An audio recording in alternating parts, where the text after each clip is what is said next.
This is a bookball summary of the book The 3 Secrets to Effective Time Investment by Elizabeth Grace Saunders.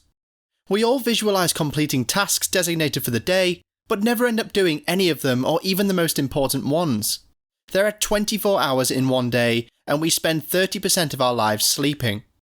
Time is a limited, precious resource, but often we don't treat it that way. We allow colleagues to heap extra work onto us or get roped into undesired commitments. Most of us waste our time, like when we fall prey to the temptations of social media and spend hours scrolling through on our phones. So, how do we manage this limited resource? Reboot your life with these 3 powerful time management skills that work from the book The 3 Secrets to Effective Time Investment by Elizabeth Grace Saunders. Number 1. Make action-based priorities. Here, the element is priorities. To identify your priorities, ask yourself, what makes your life successful? A personal question. It's got nothing to do with what society deems worthy. Then, make a list of your real priorities in order of importance.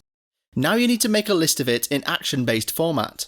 For example, if spending time with family is number 1 on the list, perhaps you need to leave the office earlier to be home in time for dinner.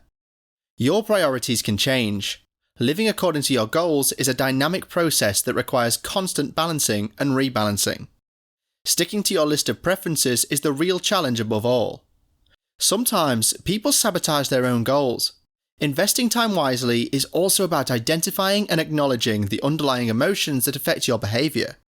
If you don't address those emotions, even the best laid plans could fall prey to your self-sabotage. Fear, guilt, and shame are just a few common emotions you may experience, especially in times of transition. Remember, if you accept your emotions, they can become your best allies. With accepting emotions and achieving goals comes cultivating a positive mindset. If it doesn't come naturally to you, it's okay. You can always practice an optimistic mindset until it becomes your second nature. Start by showing gratitude maybe, by writing down grateful things, experiences, relationships, and people.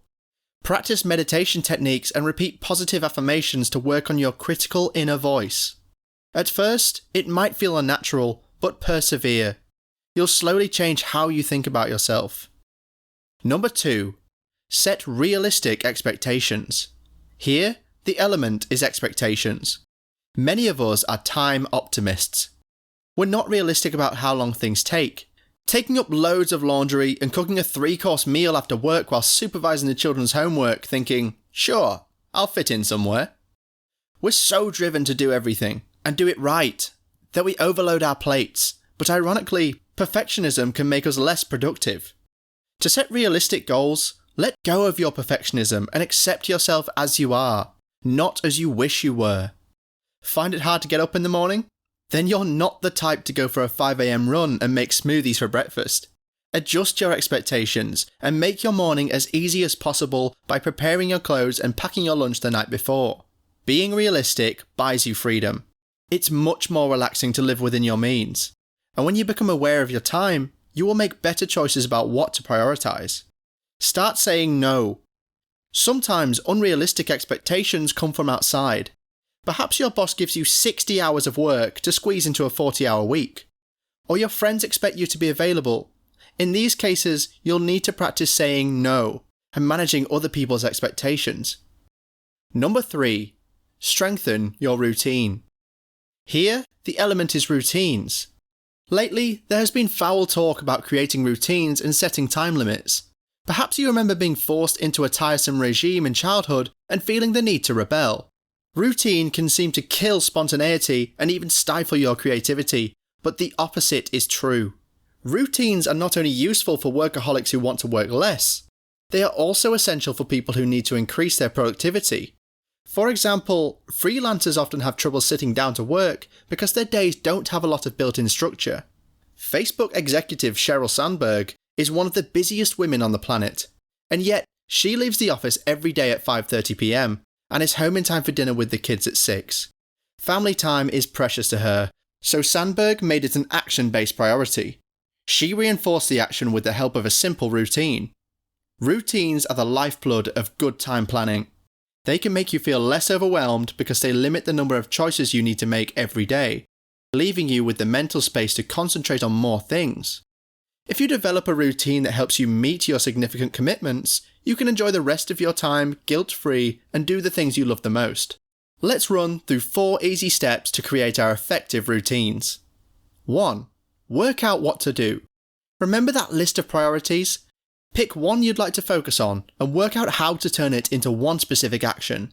For example, if health is a priority to you, you might decide to go for a 20-minute run every morning. 2nd, carefully visualize your new routine and anticipate any possible barriers. For example, you should realistically assess how long the activity might take and whether you have time to fit it into your life. Thinking about your running schedule for the morning, and ask yourself what happens if it's raining. You may not feel like going for a run. To come up with an alternative activity for rainy days. Once you've thought through these barriers, you can start visualizing how to implement the routine.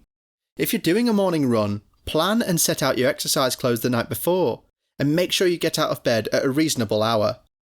3. Put it into practice. Remember that your routine may feel strange or unnatural at first. You may find yourself wanting to rebel or putting up mental blocks. No matter, keep going as messily or imperfectly as necessary. 4th and final step, review your progress. Make sure to praise yourself on your signs of progress, however small. Even if you only manage to run once a week, that's an improvement. Once you've done that, see if any tweaks make the routine more effective. And then, repeat. To avoid setbacks and work through mental blocks, ask for help. Find some accountability partners to keep you on track in achieving your goals. The ideal accountability partners are people you can be completely transparent with. They should be invested in you and your project, but also able to stay objective. They might be friends or family members or your coach. Think beforehand about the number of check-ins required to keep you on track and what you'd like to discuss with them during these runs. Joining a group can be a very effective way of being accountable. Powerful solidarity can emerge from mutual support. Workplaces can create a culture of accountability that benefits their staff. That could be working together to ensure everyone meets productivity goals or making sure that people take enough time off. Follow these 3 essential tips for better time management and productivity. What's your most important key takeaway? Please comment down below and share the video if you like it. Thank you, and until next time.